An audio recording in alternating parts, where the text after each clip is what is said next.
এই যে ডিপ্রেশন, এটা কিভাবে তারা ওভারকাম করে বেরোবে, যদি এটা তুমি একজন শিক্ষিকা হিসাবে তাদেরকে উপদেশ দাও। দেখো, একটা জিনিস হচ্ছে যে ডিপ্রেশনের মহৌষধি হচ্ছে শেয়ার করা। তোমার যখনই মনে হচ্ছে কোথাও যে তোমার মন খারাপ বা এই যে আমি সাপ্লিটা পেলাম, আমার খুব অসুবিধা হচ্ছে, গ্রুপ স্টাডি করো। তাতে কি বলো তো, তোমার এটা আমাদেরও ছোটবেলায় হতো, কোনো একটা কিছুতে কম নম্বর এলো বা ভালো লাগছে না, সেক্ষেত্রে আমি ওটা নিয়েই বসে চিন্তা করছি।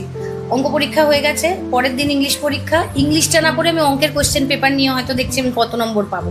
এই জায়গাটা থেকে কাটানোর উপায় হচ্ছে শেয়ার করো বা কথা বলো। বাড়িতে এসে বাবা মাকে বলো যে পরীক্ষাটা খারাপ হয়েছে, কি করতে পারি, বা তোমার কোনো বন্ধু বান্ধব থাকবে যারা হয়তো তোমাকে উদ্বুদ্ধ করে, দিদি দাদা, যার সাথে পারো কথা বলো, মনের বার্ডেনটাকে ঝেড়ে ফেলো। তাতে কি হবে, তুমি নতুন করে শুরু করতে পারবে। আর সাপ্লি দেখো, অনেক সময় যেগুলো হয় যে আমরা হয়তো কলেজে উঠে একটু নিজেদের বড় হয়ে গেছি মনে করি, সেই জন্য পড়াশোনাটা নিয়মিত করি না, যেটা স্কুল লেভেলে করি। নিয়মিত পড়াশোনা করলে সাপ্লি আসবে না। আর না বুঝে মুখস্থ করার চেষ্টা করলে কিন্তু সাপ্লি আসবে, যে কোনো বিষয়, সেটা আমার বিষয় তোমার বিষয়, যে কোনো বিষয়। একটু চেষ্টা করো বুঝতে। এখন তো ইউটিউবে কত ভালো ভালো চ্যানেল আছে যেখানে বুঝিয়ে দেয়, বুঝে পড়ো, দেখবে হার্ড ডিস্ক ভর্তি হবে না। আর হার্ড ডিস্ক কারণে ভর্তি না হলে সুন্দরভাবে পরীক্ষায় পাশ করবে।